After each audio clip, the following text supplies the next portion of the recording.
தற்போது நம்மிடையே பத்திரிகையாளர் திரு ஆர்.கே. இணைந்திருக்கிறார். அவரிடம் பேசலாம். சார் வணக்கம். வணக்கம்.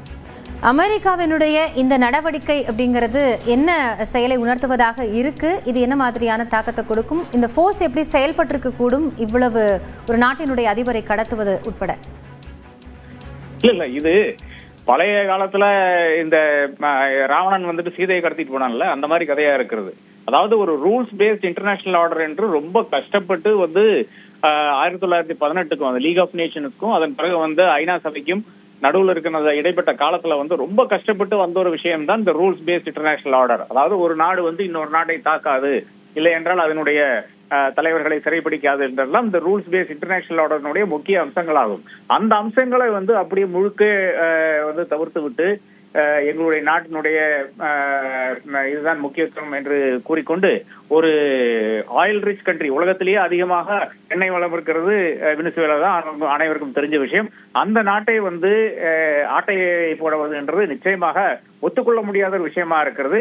இப்ப இதனுடைய விளைவாக என்ன இருக்குன்னு பாத்தீங்கன்னா, யாரு வேணாலும், எந்த நாடு வேணாலும், எங்க வேணாலும், யாரை வேணாலும் ஏறி அடிக்கலாம், யாரை வேணாலும் கொள்ளலாம், யாரை வேணாலும் தூக்கிட்டு வரலான்டா. இந்த சீதையுடைய கதை மாதிரி தான் எனக்கு தெரிகிறது. நிச்சயமாக இது உலகம் ஒத்துக்கொள்ள கூடாத ஒரு விஷயமாக நான் காண்கிறேன். இப்போ இந்த மாதிரி நாடு கடத்தக்கூடிய ஒரு சிச்சுவேஷன் இருக்கு அப்படின்னா, அதுக்கு முன்பாகவே அந்த சினாரியோ நமக்கு தெரிய வரும் தானே? அமெரிக்கா தாக்குதல் அப்படிங்கிற அடிப்படையில் ஆரம்பிச்சு அது நாடு கடத்த வேண்டிய சூழல் ஏன்?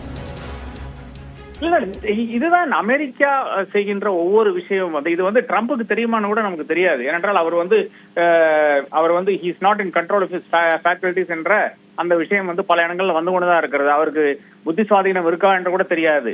அப்போ அமெரிக்காவில் இருக்கின்ற ஒரு கும்பல், அதாவது எப்படி ஒவ்வொரு ஆட்சியாளருக்கு அருகில் இருக்கின்ற நபர்கள் அந்த ஆட்சியாளர்களை ஆட்டி படைக்கிறார்களோ, ஏறத்தால் அதே மாதிரி ஒரு விஷயம் தான் இங்கேயும் நடந்திருக்கிறது. அப்போ அதனால என்ன நடக்குதுன்னு பாத்தீங்கன்னா, இந்த நாட்டில் இருக்கின்ற முக்கியமான அந்த எண்ணெய் கிணறுகளை அமெரிக்காவில் இருக்கின்ற நபர்கள் எடுக்கக்கூடிய அந்த வாய்ப்பு இப்ப வந்திருக்கிறது. இப்ப அமெரிக்காவுக்கு என்ன லாபம்னு பாத்தீங்கன்னா வேற ஒன்றும் கிடையாது. இப்ப இதுவரை பெர்ஷியன் கல்ஃப்ல, அதாவது நம்மளுடைய கல்ஃப் நாடுகள்ல ஏதாச்சும் பிரச்சனை வந்தால் அமெரிக்காவுக்கு பெரும் இக்கட்டான சூழ்நிலை வருகிறது. ஏனென்றால் அவர்களும் ஆயிலுக்கு நம்பி இருக்கிறது வெஸ்ட் ஏஷியா தான். ஆனால் இப்போது வெனிசுவேலாவை கபலீகரம் பண்ணதுனால அவர்கள் அட்டாக் பண்ணி கீழ்ப்படுத்தி விட்டால் நிச்சயமாக அந்த பிரச்சனையே கிடையாது இல்ல அவர்களுக்கு. அங்கிருந்து எவ்வளவு வேணா உறிஞ்சிக்கலாம் இல்லையா? அப்போ ஒரு நாடு வேண்டுமென்றே திட்டமிட்டு இன்னொரு நாட்டில் இருக்கின்ற அதனுடைய வளங்களை எடுத்துக்கொள்ளக்கூடிய ஒரு நடவடிக்கையாகத்தான் அதை பார்க்க வேண்டும். இது நம்ம எப்ப பார்த்தோம்னு பாத்தீங்கன்னா, பிரிட்டிஷ்காரர்கள் இந்தியாவில சுரண்டி கொண்டு போனார்கள் இல்லையா? பெல்ஜியம் காங்கோல போய் சுரண்டி கொண்டு போடுச்சு இல்லையா?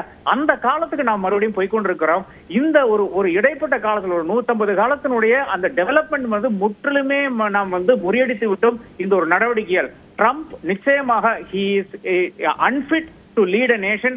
அவரை கீழே இறக்காமல் நிச்சயமாக அமெரிக்காவுக்கு இனி விடிவு கிடையாது. ஆனால் அமெரிக்காவை பொறுத்தவரை, அமெரிக்க மக்களை பொறுத்தவரை இது ஒரு சூப்பரான விஷயமாக இருக்கும். நாளைக்கு இதே நிலைமை அமெரிக்காவினுடைய ஒரு அலைக்கோ இல்ல அமெரிக்காவுக்கோ வரக்கூடிய அந்த வாய்ப்பும் நான் காண்கிறேன். அன்று நாம் இதை பற்றி மறுபடியும் பேச முடியும் என்று நான் நினைக்கிறேன். நன்றி திரு ஆர்.கே. ராதாகிருஷ்ணன். இணைப்பிலிருந்து உங்களுடைய கருத்துக்களை பகிர்ந்த